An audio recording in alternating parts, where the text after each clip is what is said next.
የሩሲያ የአጸፋ እርምጃ ተጠናክሮ ቀጥሏል።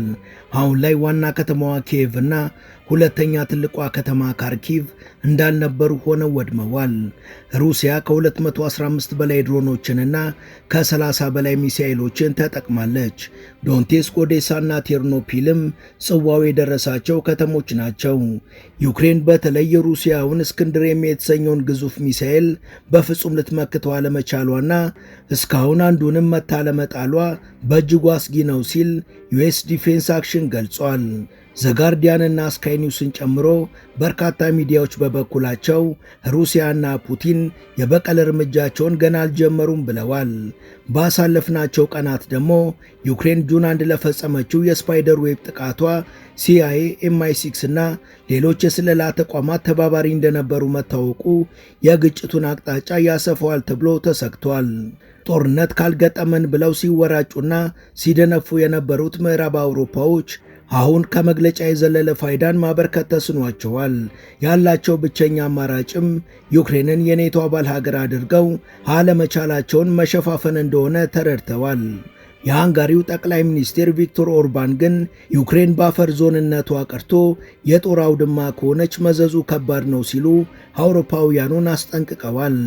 የአውሮፓ ህብረት ጉባኤ ላይ የተገኙት ፕሮፌሰር ጄፍሪ ሳች በበኩላቸው አውሮፓውያኑ በኔቶ ማመሃኘታቸውን ማቆም አለባቸው ብለዋል። Ukraine saw another day of deadly Russian drone and missile attacks, this time in the eastern city of Kharkiv. 4 people are dead and apartment buildings and homes damaged.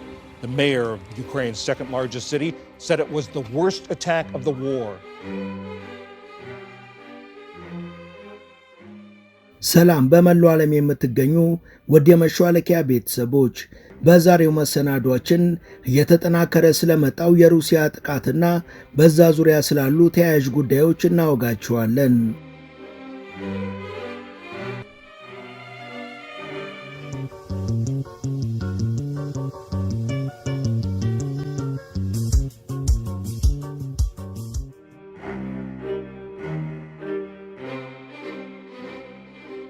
ባሳለፍናቸው 2 ቀናት ማለትም ሰኔ 7 እና ሰኔ 8 ሩሲያ በዩክሬን ላይ ከፍተኛ የበቀል ጥቃቶችን ፈጽማለች።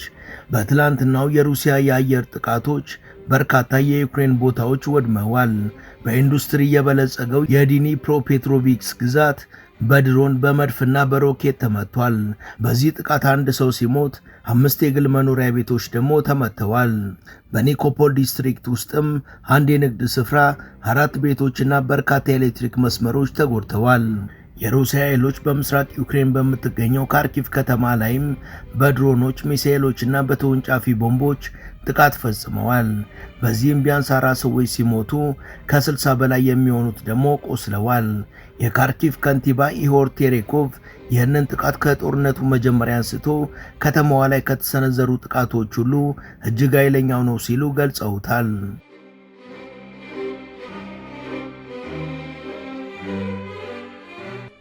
የሩሲያ ጦር በደቡባዊ ዩክሬን ግዛት በሚገኙት በዛፖሪዥያና በኬርሰን ግዛቶች ውስጥም ከባድ ጥቃት የፈጸመ ሲሆን በጥቃቱም ወሳኝ ስፍራዎች ኢላማ ተደርገው ነበር። በወቅቱም 2 ሰዎች ጉዳት ደርሶባቸዋል። ዩክሬን በአንጻሩ በትላንትናው ዕለት ሞስኮን ኢላማ ያደረጉ የድሮን ጥቃቶችን የፈጸመች ሲሆን ከነዚህ መሃል ሩሲያ 10 ድሮኖች መታ ጥላለች። ሩሲያ ከዩክሬን የሚመጡ ድሮኖችን የምጥለው ሳይለንት ሃንተር ሌዘር በሚባለው እጅግ የረቀቀ የጸረ ድሮን መሳሪያ ሲሆን ይህን አስገራሚ ማሽን ደግሞ በቅርቡ የፈበረከችው ቻይና ናት። Take a look at this weapon. It is called the Silent Hunter.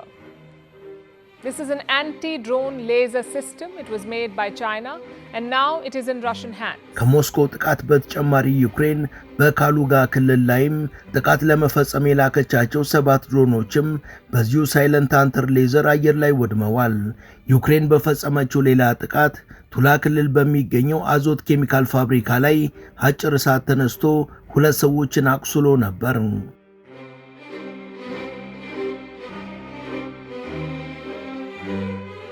ሩሲያ ቅዳሜ ሌሊት ከኪየቭ ቀጥሎ የዩክሬን ትልቋ ከተማ የሆነችው ካርኪቭ ላይ አስከፊ የድሮንና የሚሳኤል ጥቃትን አድርሳለች። በዚህ ጥቃት ሩሲያ 215 ድሮኖችንና 2 ሚሳኤሎችን ተጠቅማለች። ይህ ጥቃት ቁልፍ የሆኑ የሚሊተሪ ተቋማት ላይ ያነጣጠረ ሲሆን የሮኬት ማምረቻ ፋብሪካና የኮሙናር ማብለያ ጣቢያዎች ሙሉ ለሙሉ ወድመዋል። በወቅቱ ከፍተኛ ፍንዳታ የተሰማ ሲሆን የማያቋርጥ እሳትም ሲንቦለቦል ቆይቷል። እነዚህ ተቋማት በመውደማቸው ሳቢያም የዩክሬን ጦር የሚደርስበት ኪሳራ ከፍተኛ መሆኑ አያጠራጥርም ሲሉ ባለሙያዎች ተናግረዋል። በዚህ ጥቃት 5 ሰዎች ሲሞቱ 21 ሰዎች ከባድና ቀላል ጉዳት ደርሶባቸዋል። ሩሲያ ከንጋት በፊት ሌሊቱን በፈጸመችው በዚህ የማጥቃት ዘመቻ ከካርኪቭ በተጨማሪ ዶንቴስክ፣ ኦዴሳና ቴርኖፒል ከተሞችንም ደብድባለች። በጥቃቱ ወቅትም ዩክሬን 87 ድሮኖችን፣ 6 ኬኤች ሚሳኤሎችን እንዲሁም 1 እስክንድር ኬ የተሰኘ ሚሳኤል መታመጣሏ ተገልጿል።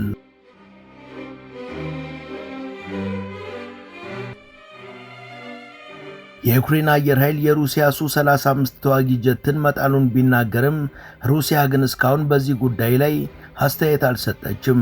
በትላንትናው ዕለት ደግሞ የሩሲያ የምድር ጦር ሰራዊትም ጦርነቱ ከተጀመረ ወዲህ ለመጀመሪያ ጊዜ ወደ ዲኒፕሮፔትሮቪክስ ግዛት ገብቷል።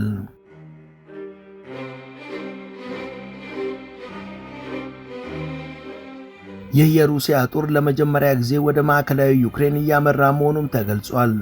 የሩሲያ መከላከያ ሚኒስቴር ዛሬ ባወጣው መግለጫ የጦር ኃይሉ ወደ መካከለኛው ዩክሬን ክፍል በመግባት ወደፊት እየገፋ መሆኑን አስታውቋል። የሀገሪቷ 9ኛው ታንክ ክፍለ ጦርም በዶንቴስክ ግዛት ውስጥ ወደሚገኘው ዲኒፕሮፔትሮቪክስ ክልል እየተጠጋ መሆኑን አስረድቷል። በአሁኑ ሰዓት የዶንቴስክ ግዛት በአብዛኛው በሩሲያ ቁጥጥር ስር የሚገኝ ሲሆን የሩሲያ ወታደሮችም ወደዚህ አካባቢ ሲያቀኑ ይህ የመጀመሪያ ጊዜያቸው ነው ተብሏል። ሩሲያ በዩክሬን ሱሚ ክልል የሚገኘውን የዩናኪቭካ ሱርዛ አውራ ጎዳናን መቆጣጠሯንም ታስ የተባለው የሩሲያ ሚዲያ ዘግቧል። ትላንት ምሽት ደግሞ በሱሚ ግዛት ሩሲያ በርካታ የዩክሬን ብርጌዶችን ማውደሟና ከ150 በላይ የዩክሬን ወታደሮችን መግደሏ ተገልጿል። በዶንቴስክ አካባቢ የምትገኘውን ዛሪያ መንደርንም ተቆጣጥረዋል። በዚህ ዘመቻ ደግሞ ከ170 በላይ የዩክሬን ወታደሮች ተሰውተዋል። ዩክሬን ወደ ሩሲያ ካስወነጨፈቻቸው ድሮኖችም 131ዱ በሩሲያ ጸረ ድሮን ሚሳኤል ተመተው ወድቀዋል። በአጠቃላዩ ዘመቻ ዙሪያ መግለጫ የሰጠው የሩሲያ መከላከያ ሚኒስቴርም እነዚህ ጥቃቶች የኪየቭ መንግስት ለፈጸመው የሽብር ድርጊት የበቀል እርምጃ ናቸው ብሏል።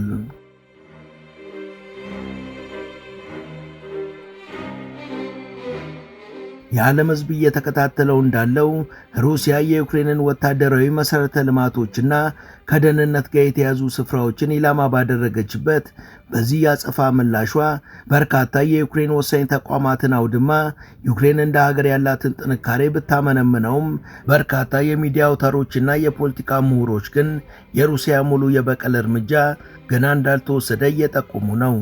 ዘጋርዲያን ጋዜጣና ስካይ ኒውስም ቭላዲሚር ፑቲንና ሩሲያ የበቀል እርምጃቸውን አልጀመሩም የሚለውን ሐሳብ ከሚጋሩት መሃል ናቸው። በጦር መሳሪያዎችና በጦርነት ታሪኮች ዙሪያ የተለያዩ ትንታኔዎችን የሚሰራው ዩኤስ ሚሊተሪ አክሽን የተባለው የመረጃ ቋት በበኩሉ ዩክሬን አንድ እስክንድር ኬ ሚሳኤልን መታጥላለች። እስክንድር ኤም የተባለውን ሚሳኤል ግን በፍጹም ልትቋቋመው አልቻለችም። ዩክሬን ይህን ሚሳኤል በሚገባ ለመመከት ስንት ጸረ ሚሳኤል መተኮስ እንዳለባት የሚታወቅ ነገር የለም። ነገሮች በዚሁ ከቀጠሉ የዩክሬን የጦር አቅም ሙሉ ለሙሉ ኮላፕስ ማድረጉ አይቀርም ብሏል። How many Patriot missiles must Ukraine waste failing to stop a single maneuvering Iskander before its defenses collapse completely?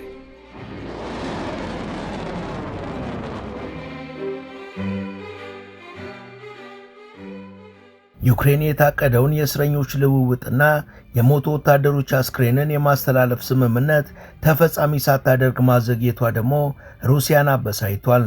የሩሲያው ኃላፊ ቭላዲሚር ሜዲኔስክ የዩክሬን የድርድር ቡድን በልውውጡ ቦታ ለመገኘቱን ተናግረዋል። ይህ የዩክሬን ተግባር ቀደም ሲል በኢስታንቡል ከተደረሱት ስምምነቶች ጋር የሚቃረን ነው ተብሏል።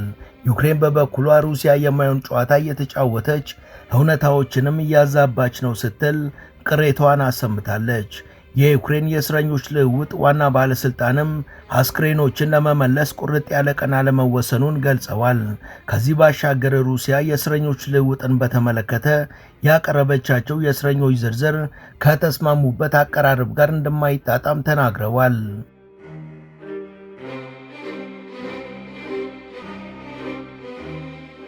በሰሞኑን የሩሲያ ጥቃት ዙሪያ ከኤቢሲ ኒውስ ጋዜጠኛዋ ማርታ ራዲስ ጋር ቅዳሜ ዕለት ቃለ መጠይቅ ያደረገው ዜሌንስኪ ሩሲያ ግጭቱ እንዲቆም አትፈልግም፣ የፑቲን ፍላጎትም ሶቪየት ህብረትን ድጋሚ መመስረት ነውና ዝም ሊባል አይገባም ብሏል። Путін хоче повернути собі могутність Радянського Союзу. Це неможливо. Але я не впевнений, що є люди, які... የፑቲን ዋና ዓላማ ሶቪየት ህብረትን ደግሞ መመስረት ነው። ይህ ደግሞ እንደማይሳካ ሁላችንም እናውቃለን። ከዚህ አንጻር ሁላችንም ከሱ ተቃራኒ ቆመን ልናወግዘውና አረ በህግ ልንለው ይገባል። ዩክሬንም የዚህ ፍላጎት ሰለባ ናት። መጀመሪያ ዩክሬንን ወደ ራሱ ለመጠቅለል ነው ሐሳቡ።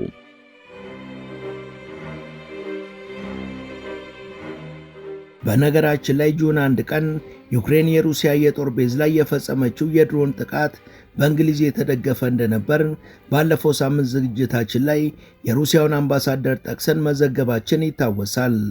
በዚህ ዙሪያ አስተያየታቸውን የሰጡት ታዋቂው የፖለቲካ ምሁር ጄፍሪ ሳችም ዩክሬን ይህን የድሮን ጥቃት እንድትፈጽም ሲአይኤ፣ የእንግሊዙ የስለላ ተቋም MI6 እና የሌሎች ሀገራት የደህንነት ተቋማትም ትልቁን አስተዋጽኦ እንዳበረከቱ ተናግረዋል። Because this was an operation obviously supported by the CIA, by MI6, by other intelligence agencies. ከዚህ ጥቃት ጀርባ CIA፣ MI6 እና ሌሎች የደህንነት ተቋማት ትልቅ እገዛን አድርገዋል። መረጃ ከመስጠት ጀምሮ እነዛ ቤዞች የት እንደነበሩና ምን አይነት ተዋጊ ጀቶች እንደያዙም ቦታ የጠቆሙት እነዚህ ተቋማት ናቸው።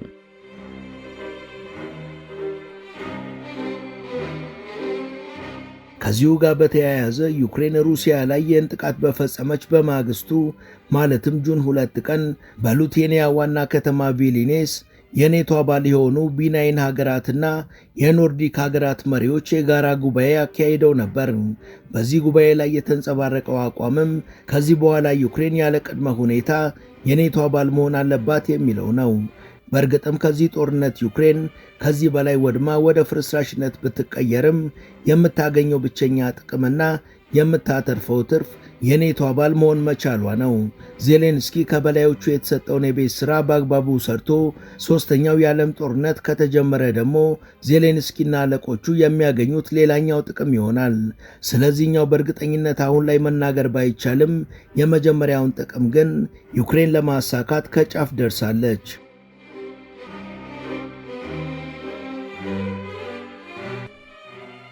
በዚህ በሊቱዌኒያው ጉባኤ ላይ መግለጫ የሰጡት የኔቶ ዋና ጸሐፊ ማርክ ሩቶም የቱንም ያህል ተቃዋሚዎች ቢኖሩ እንኳን ዩክሬን ያለምንም ቅድመ ሁኔታ የኔቶ አባል ሀገር ትሆናለች ብለዋል።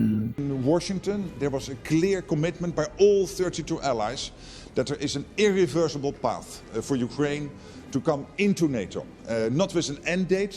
በአሁኑ ሰዓት የዩክሬን የኔቶ አባል የመሆኗ ጉዳይ የማይቀለበስበት ደረጃ ላይ ደርሷል። አሁን የቱንም ያህል ተቃዋሚ ሀገሮች ቢኖሩም ዩክሬን ያለምንም ቅድመ ሁኔታ የኔቶ አባል ትሆናለች። ይህን ያለምንም ጥርጥር እውን የምናደርገው ነገር ነው።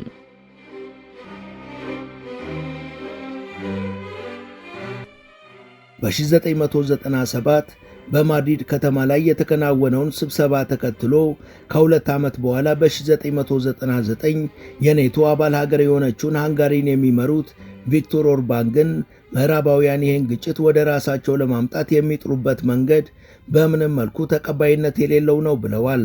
ዩክሬን በሩሲያና በቀሪዎቹ የኔቶ አባል ሀገራት መካከል ላይ የምትገኝ ሀገር እንደመሆኗ ዩክሬንን የጦር አውድማ ማድረግ መዘዙ ከባድ ነው ብለዋል።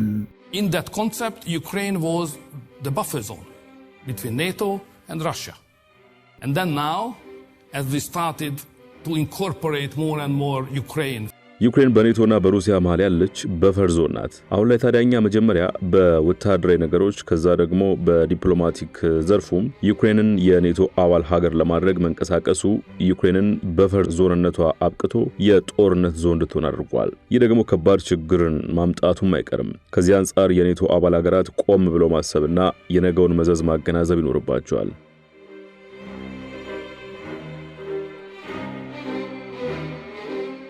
በእርግጥም የኔቶ አባል ሀገራት በዋናነት ደግሞ ካናዳና የምዕራብ አውሮፓ ሀገራት ዩክሬንን አመሃኝተው በየትኛው መንገድ ጦርነቱን ማስፋፋትና በረባ ባረባው ከሩሲያ ጋር ሰጣ ገባ ውስጥ መግባት ትልቁ ዓላማቸው ነው። በእርግጥ ዶናልድ ትራምፕ ጀርባቸውን ባይሰጧቸው ኖሮ የአሜሪካ ጦርንና ረብጣ ዶላርን ተጠቅመው ከሩሲያ ጋር በይፋ ጦርነት ጀምረው ሶስተኛውን የዓለም ጦርነት መቀስቀስ ዋናው ግባቸው ነበር። ሰውየው ትራምፕ ስለሆኑ ግን የዕቅዳቸው ሳይሳካ ቀርቷል።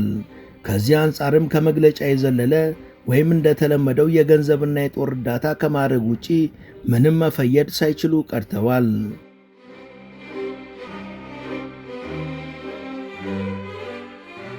ከአራት ቀናት በፊት በግጭቱ ዙሪያ መግለጫ የሰጡት የጀርመኑ ቦሪስ ፒስቶሪየስም የሩሲያ የሰሞኑን ጥቃት የሩሲያን ደካማነትና የዩክሬንን ጠንካራ የመከላከል አቅም ያሳየ ነው የሚል በበርካቶች ዘንድ ጥያቄን ያጫረ መግለጫን ሰጥተዋል።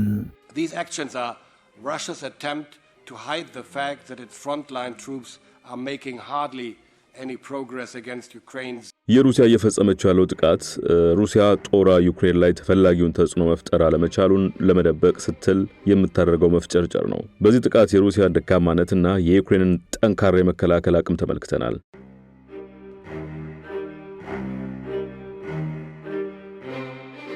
የሰሞኑን የሩሲያን ጥቃት ተከትሎ የፈረንሳይ የጦር ኃይሎች ሚኒስቴር ላኮርኖ የፈረንሳይ የመኪናና የመከላከያ ተሽከርካሪዎች አምራች ካምፓኒ በዩክሬን ድሮኖችን ለማምረት እየተዘጋጀ መሆኑን ተናግረዋል።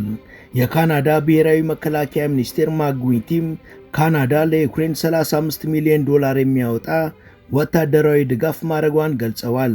በአሜሪካ የአውሮፓ ህብረት ተወካዮች ቡድን በበኩሉ የኛ ቡድንም ሆነ ሁሉም የአውሮፓ ህብረት ሀገራት አሁን ላይ ከወትሮ በበለጠ ድጋፋችንን ለዩክሬን የበለጠ አጠናክረን እንቀጥላለን፣ ምንጊዜምም ከዩክሬን ጎን እንቆማለን፣ የፑቲንን የወረራ ተግባር እያወገዝን ሁላችንም የሱ ተቃራኒ ሆነን መቆም አለብን ብሎ ባሳለፍነው ጁን 5 ቀን መግለጫ አውጥቷል።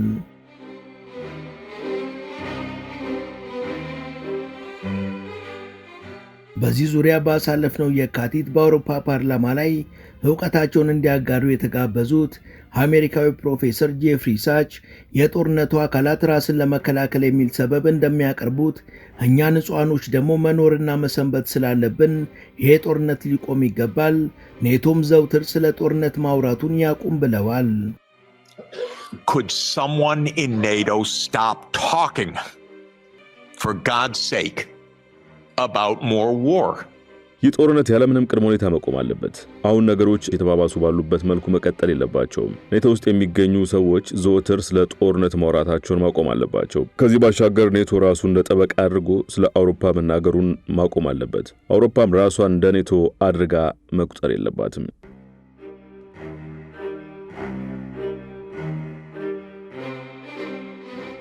ወደ ቻናላችን ቤተሰቦች ለዛሬ ያሰናዳንላችሁ ይህን ይመስል ነበር። እስከ ዝግጅታችን ፍጻሜ አብራችሁን ስለቆያችሁ ከልብ እናመሰግናለን። በቀጣይ ቢሰሩ የምትሏቸውን ርዕሰ ጉዳዮች ብትጠቁሙን ደስ ብሎን እንቀበላለን። ቻናላችንን ላይክና ሰብስክራይብ ማድረግ አትርሱ እያልን ለዛሬ በዚሁ ተሰናበትን። መልካም ጊዜ።